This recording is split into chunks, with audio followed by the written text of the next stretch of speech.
विद्यार्थी मित्रांनो, मी रोहित जाधव पुन्हा एकदा एकाग्र अकॅडमीच्या यूट्यूब चॅनलवर तुमच्या सगळ्यांचं स्वागत करतोय. तर आपण आता रिझनिंगची सिरीज चालू केलेली आहे. पहिले आपण मॅथ्सचे काही लेक्चर्स घेतले. तर आता रिझनिंगच्या सिरीजमध्ये आज आपण कोडिंग डिकोडिंग या टॉपिकवरती काही प्रश्न पाहणार आहोत. आता पहिला प्रश्न आपण बघितल्या घाबरू नका की सर इंग्लिशमध्ये घेताय का आज. तर कोडिंग डिकोडिंग मध्ये कसं असतं, आता इथे दिले बघा, इन अ सर्टन कोड मिशनला असं लिहिलं तर ऑनलाईनला कसं लिहाल, तर ते अर्ध मराठी टाईप करा, अर्ध इंग्लिश टाईप करा, एवढं डोकं घालवण्यापेक्षा वाया, म्हणून मी काय केलं, सिंपल इंग्लिशमध्येच दिला प्रश्न. बोलताना मी तुम्हाला मराठीमध्ये सांगतो. एका सांकेतिक भाषेमध्ये मिशन हा शब्द असा लिहिला जातो, तो ऑनलाईन हा शब्द कसा लिहिला जाईल, असा प्रश्न आहे. पण मग मध्ये मराठी टाईप केलं की परत इंग्लिश टाईप करा, मध्ये फॉन्टचा प्रॉब्लेम येत होता, म्हणून मी काय केलं, डायरेक्ट इंग्लिशमध्ये टाईप केलेले. बाकी काय नाही, इंग्लिशचे लेक्चर नाहीये, मराठीतच चालू आहे. तर मिशन, आता हा जो शब्द आहे, मग अशामध्ये काय करायचं, आता मिशन हा शब्द दिलेला आहे आपल्याला, मिशन्स. तर मिशनसाठी कोड काय दिलेला आहे त्यांनी, MSIISNOS.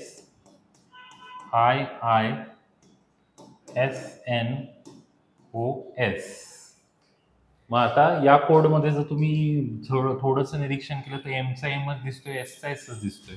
मग आपण जर ऑनलाईन हा वर्ड घेतला तर ऑनलाईन मध्ये पण मग आपण काय करू शकतो, ओच्या खाली ओ, ईच्या खाली ई, ओच्या खाली ओ, ईच्या खाली ई, बाकी कुठल्याच ऑप्शन मध्ये नाही.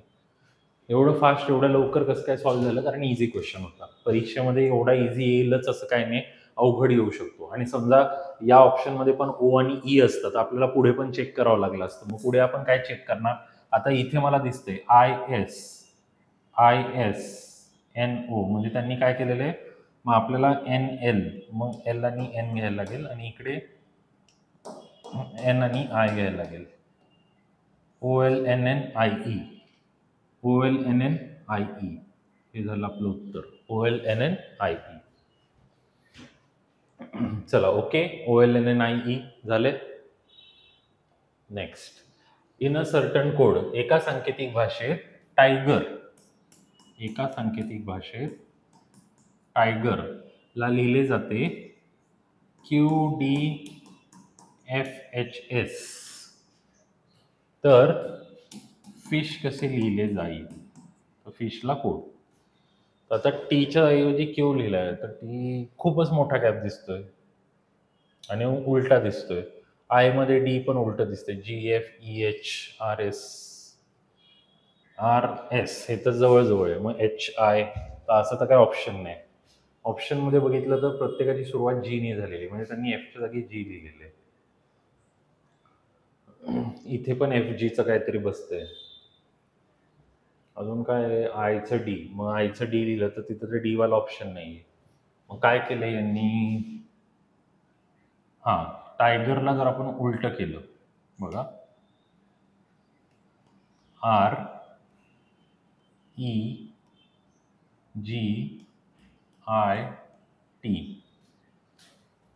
काय झालंय, उलट करून -1 केलंय, 1 वजा केला, 1 वजा केला, 1 नी कमी केलं. मग आपल्याला फिशला उलट करायला लागेल. मग फिशला उलट जर केलं तर काय येईल, HSIF, 1 कमी करायचा, H मधनं 1 कमी केल्यावर G येतो, GR वालं आन्सर, जे आता HI आणि EF म्हणजे GRHE हे आन्सर आहे. म्हणजे कोडिंग डिकोडिंग मध्ये कोड तर कसे पण बनवले जाऊ शकतात, कोडमध्ये काही पण लॉजिक असू शकतं. मग इथे लॉजिक काय केलं त्यांनी, शब्द जो आहे त्याला उलट केलं आणि त्यानंतर -1 म्हणजे 1 मागचा घेतला, 1 मागचा 1 मागचा 1 मागचा, असं त्यांनी केलेलं. चला पुढे, एका सांकेतिक भाषेत फ्रोझनला असे लिहिले जाते, तर मोल्टनला कसे लिहिले जाईल, FROZEN, फ्रोझन लिहिलं जातं OFAPSG.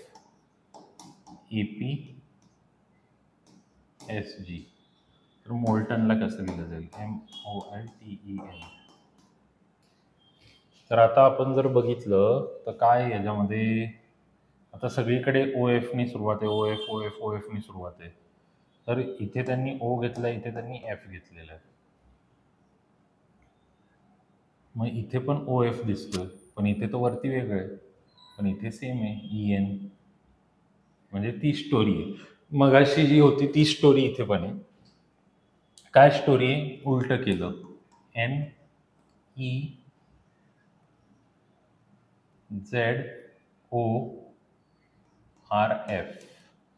आणि एक एकनी पुढे घेतले. मग आता मी मोल्टनला जर उलट केलं तर माझं येईल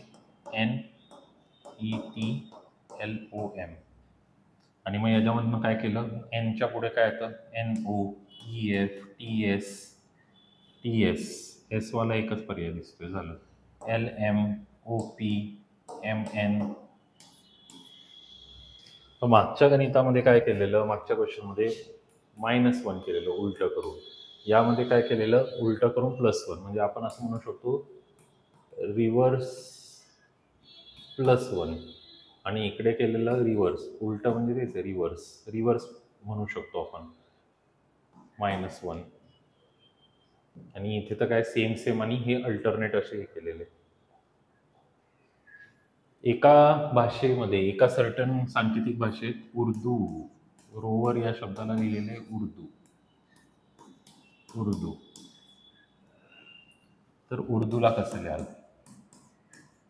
तर रोवरला उर्दू लिहिले तर उर्दूला रोवर लिहाल, चुकीचं आहे. रोवर कशाला? कारण आरचं यूज झाले, ओचं आर झाले, म्हणजे पुढे चालले, मग उर्दूच्या पुढे जाईल. आता याच्यामध्ये आर कॉमन आहे, म्हणजे इथे आर दिसतोय, तर आरला त्यांनी काय घेतलंय, यू घेतलंय, म्हणजे यू वाला पर्याय, एकच पर्याय आहे, हेच उत्तर आहे. तर काही काही क्वेश्चन खूप इझी असतात, लगेच बनून जातात, त्याच्यामध्ये काही टेन्शन घ्यायची गरज नसते. बघा यू वाला आहे, मग यूचं आणि डीचं काय येईल? आता त्यांनी काय केले, ए नंतर एचं डी केले, ABCD, मग तसं डीचं EFG आणि यूचं STUVWX, XUGX हे आन्सर आहे. So next question. In a certain code, Limca is written as HJLDZ. Which of the following word is written as IFWJBP? आता याला त्यांनी उलट केले, त्यांनी काय म्हटलेले, लिम्काचा कोड आहे HJLDZ, तर IFWJBP कशाचा कोड असेल? याचा कोड काढा नाही विचारलं, कशाचा कोड असेल, रिव्हर्स केले. तर आता काय लॉजिक, ऑप्शनमध्ये बघून तर डायरेक्ट उत्तर आलं मेक्सिको. कसं काय? कारण 1 2 3 4 5 6 लेटर आहेत, आणि याच्यामध्ये 1 2 3 4 5 6 लेटर आहेत, बाकी मध्ये याच्यात जास्त लेटर, याच्यात 5च आहेत, याच्यामध्ये जास्त लेटर्स आहेत. 6 लेटरवाला एकच पर्याय आहे. म्हणजे कधी कधी आपण बाकीचा विचार करण्यापेक्षा नीट बघितलं तरी आपल्याला कळून जातं. मग इथे आलं पाहिजे मेक्सिको. मग लॉजिक काय लागते ते आपण बघू शकतो. जसं आता एचं झेड झालं म्हणजे -1 केल्यावरती जाईल तो, सीचं डी झालं म्हणजे +1 केलं, ML IJ +1 -1 +1 -1, पण एलचं H केलंय, मग त्यांनी काय केलंय, H नंतर IJKL, म्हणजे इथे मायनसवाला पार्ट आहे. मग तसंच वालं OP, ते बसतंय OP CB -1 +1 IJ +1 WX -1 +1 -1 वाली सिरीज, आणि पहिल्या लेटरमध्ये त्यांनी थोडंसं वेगळं वापरलेलं आहे. बरोबर आहे, मेक्सिको हे आन्सर तिथे बसणार आहे. पहिल्या लेटरमध्ये +1 -1 नाही, पहिल्या लेटरसाठी वेगळं, बाकी पुढे +- आता EF +1 +1 -1 +1 -1 +1 अल्टरनेट, आणि पहिल्या लेटरसाठी वेगळी लॉजिक्स, असं त्यांनी प्लॅन केलेलं आहे.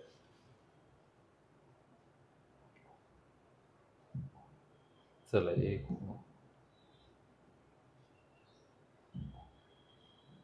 चला काय म्हणतात, if the letter of word cylinder are arranged alphabetically, then which letter would be farthest from the first letter of the word? तर आता सिलेंडर हा जो शब्द आहे CYCLINDER,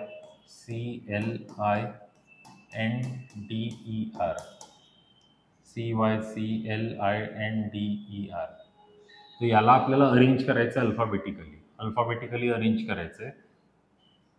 C पहिला येईल, नंतर D येईल, नंतर E येईल, त्यानंतर आय येईल, त्यानंतर एल येईल, त्यानंतर आर येईल, त्यानंतर वाय येईल. आणि काय म्हटलेलं आहे, then which letter would be farthest from the first पासून लास्ट सगळ्यात लांब कोण असेल, वाय. आता ह्या प्रश्नामध्ये थोडंसं ट्रिकी अप्रोच होता, अल्फाबेटिकल वगैरे हे सगळं म्हटले, पण मला अल्फाबेटिकल ऑर्डर लावायला हे सगळं लिहायची गरजच नव्हती. कारण एबीसीडी आपल्याला येतं, तर एबीसीडी नुसार जर आपण बघितलं तर याच्यामध्ये सगळ्यात लास्टला वायच येईल, झेड नाही आहे त्यामुळे, म्हणजे सगळ्यात लास्टला वाय असणार आहे. तर ट्रिकी क्वेश्चन काय आहे की मुलगा इथे ते बनवत बसतो, त्यात वेळ वाया घालवतो. आता या क्वेश्चनला मला थोडा ऍडव्हान्स लेवलला घेऊन जायचं असेल, कारण हे गट क साठीचं ठीक आहे. ऍडव्हान्स करायचं असेल तर मी काय करेल, याच्यामध्ये काय म्हणेल की सिलेंडर या शब्दातील अक्षरांची वर्णमालेतील क्रमानुसार मांडणी करा. मांडणी केल्यानंतर आयच्या उजवीकडून दुसरे असणारे अक्षर, त्याच्या डावीकडून पाचवे असणारे अक्षर कोणते, असा एक काहीतरी क्वेश्चन मी तयार करू शकतो. याच्यामध्ये मला वाटतं एन लिहायचा राहिला ना आपला, sorry, C C D E I A B C D E F G H I J K L M N O P Q R S T U V W X Y असं येईल.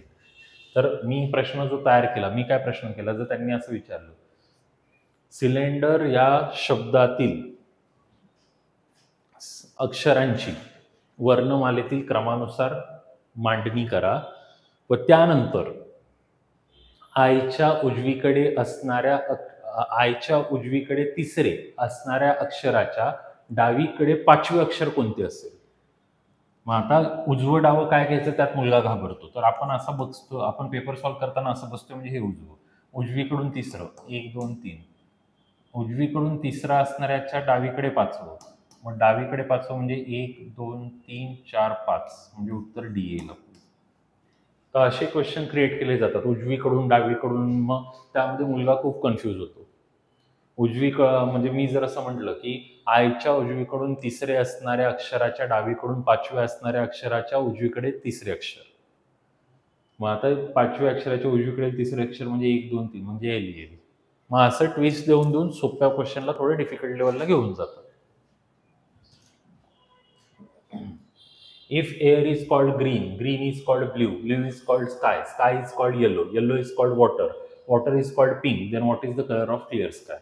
हवेला हिरवे म्हटले, हिरव्याला निळे म्हटले, हवेला हिरवे म्हटले, हिरव्याला निळे म्हटले, निळ्याला आकाश म्हटले, आकाशला पिवळे म्हटले, पिवळ्याला पाणी म्हटले आणि पाण्याला गुलाबी म्हटले.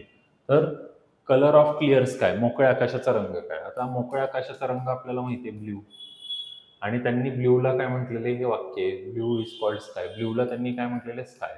मग तुम्हाला विचारलं क्लिअर स्कायचा कलर कुठला, तर काय आहे, स्काय.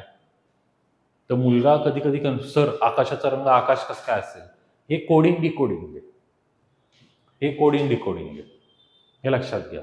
आता मी भारतीय आहे, पण मी म्हटलं नाही मी अमेरिकन आहे, आपण कोड लावला, भारतीयाला अमेरिकन म्हणू, अमेरिकनला ऑस्ट्रेलियन म्हणू, ऑस्ट्रेलियाला ब्रिटन म्हणू आणि ब्रिटनला पाकिस्तानी म्हणू, असं त्यांनी हे केलं.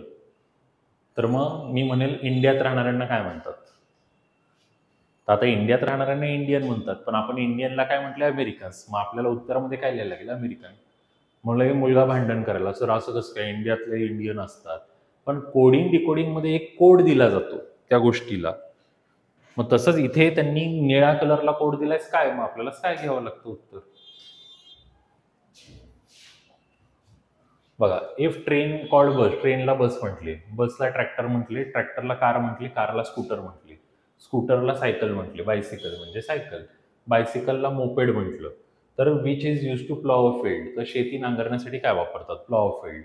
शेती नांगरायला ट्रॅक्टर वापरतात, सगळ्यांना माहिती आहे. ट्रॅक्टरला काय म्हटलेले, कार म्हटलेले, हे झालं उत्तर. म्हणजे इथे आपल्याला नॉर्मल क्वेश्चनचं उत्तर द्यायचं आहे आणि त्याला काय म्हटलेलं आहे, त्याचा कोड काय आहे तो लिहायचा आहे, बस एवढंच करायचंय. बाकी एक्स्ट्रा याच्यात काय करायची गरज नाही. ग्रीनला रेड म्हटलं, रेडला येल्लो म्हटलं, येल्लोला ब्ल्यू म्हटलं, ब्ल्यूला ऑरेंज म्हटलं, ऑरेंजला ग्रीन म्हटलं, तर क्लीन स्कायचा कलर काय, क्लीन स्काय म्हणजे निरभ्र आपलं आकाश, जे स्वच्छ आकाश आहे, तर त्याचा कलर काय असतो, ब्ल्यू असतो. पण ब्ल्यूला यामध्ये काय म्हटलेले, ऑरेंज. त्यामुळे हे आपलं आन्सर. बरोबर. हिरव्याला लाल म्हटलं, लालला पिवळं म्हटलं, पिवळ्याला निळं म्हटलं, निळ्याला नारंगी म्हटलं, नारंगीला हिरवं म्हटलं. तर मुलगा काय करतो, सर पण सिंपल आहे ना, की निळ्याला नारंगी म्हटलं पण नारंगीला तर हिरवं म्हटले, म्हणजे हे उत्तर पाहिजे. पण हे चूक. आपल्याला हे असं पुढे पुढे घेत नाही जायचे, तिथेच तोडायचंय. क्लीन स्कायचा कलर काय, ब्ल्यू. तर ब्ल्यूला काय म्हटलं, ऑरेंज. तिथे संपवलं. संत्रीचा कलर कुठला आहे, ऑरेंज. पण ऑरेंजला ग्रीन म्हटले, मग ग्रीन असं येईल. चला आता इथे नंबरवाला दिलेलं आहे. झेडला 52 दिलेले आहे, ॲटला 48 दिले, तर बॅटला काय आहे? एकदम सिंपल आहे, बघितलं कळलं. झेडला 52 दिले, झेडचा नंबर पाठ आहे 26. त्याचे डबल केले. झेड असतो 26वा, त्याला डबल केलं आणि लिहिलं 52. तसंच ACT. ACT मध्ये ए आहे 1 वर, सी आहे 3 वर आणि टी आहे 20 वर. टोटल झाली 24. 24चा डबल केलं किती आलं, 48. बॅट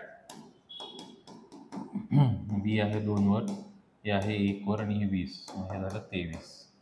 23 दोन्ही किती झाले, 46. झालं उत्तर 46.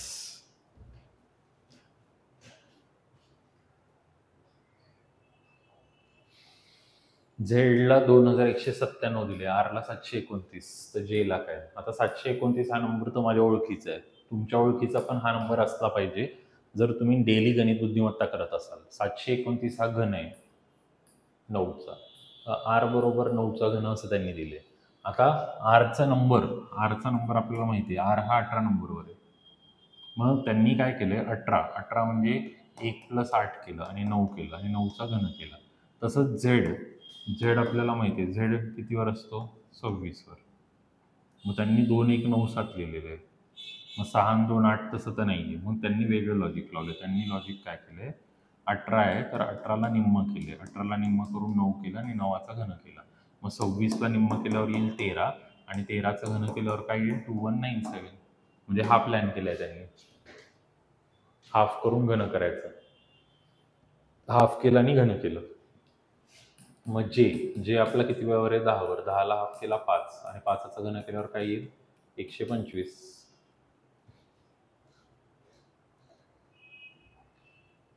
ईला 5 म्हटलं, रीडला 7 म्हटलं, तर डिअर साठीचा कोड काय. चला बघूयात किती जणांना येते, ट्राय करा तुम्ही आता.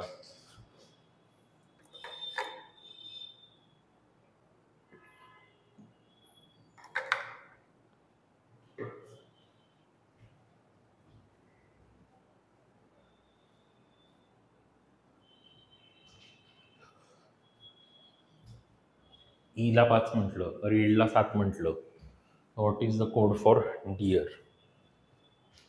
हा तर सोपा प्रश्न आहे. असाच एक क्वेश्चन मी तुम्हाला सांगू शकतो.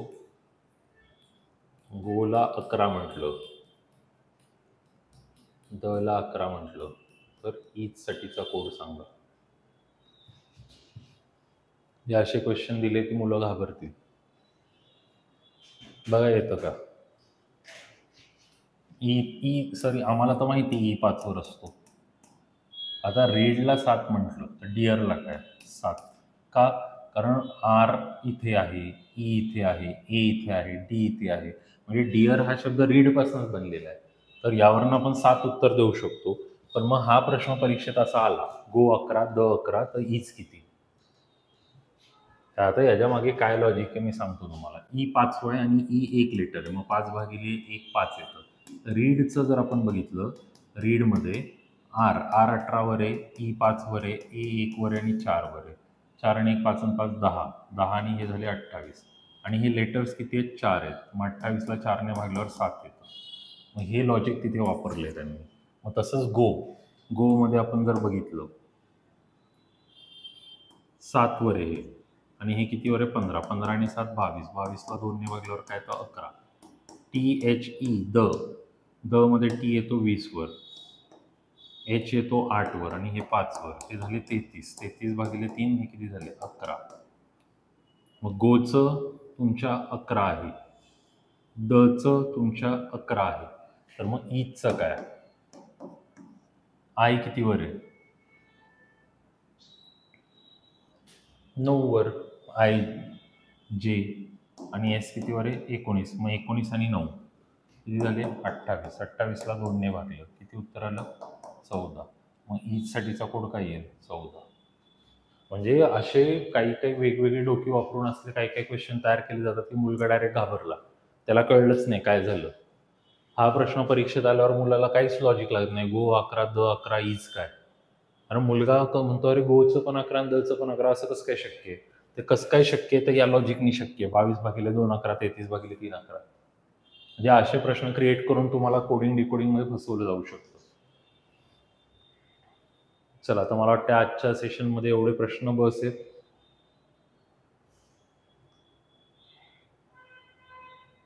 तर हे बाकी अजून कोडिंग डिकोडिंगचे क्वेश्चन आहेत जे की मी नेक्स्ट लेक्चरमध्ये तुमच्याकडनं करून घेतो. तुमचा रिस्पॉन्स जरा चांगला येऊ द्या. चांगला रिस्पॉन्स दिला तर मग मला पण चांगले लेक्चर्स घ्यायला अजून आनंदाने लेक्चर घेता येतील, जास्तीत जास्त क्वेश्चन करता येतील. आता सध्या मी एका लेक्चरमध्ये 10-12 प्रश्न घेतोय. तुम्ही म्हटलात तर मी 20-20, 25-25 प्रश्नाचं पण सेशन घेऊ शकतो. चला ठीक आहे. सेशन आवडलं असेल तर लाईक नाही केलं तरी चालेल, पण शेअर जरूर करा, कारण शेअर केल्यावरच व्ह्यूज वाढतील. लाईकला तर काय तुम्हाला लाईकचे काय आम्हाला पैसे पण मिळत नाही. शेअर करा. शेअर केल्याने काय होईल, भरपूर गरजू मुलांपर्यंत हे पोहोचेल. काय डाऊट असेल तर या नंबरवर तुम्ही संपर्क साधू शकता. धन्यवाद. भेटूयात नेक्स्ट लेक्चर.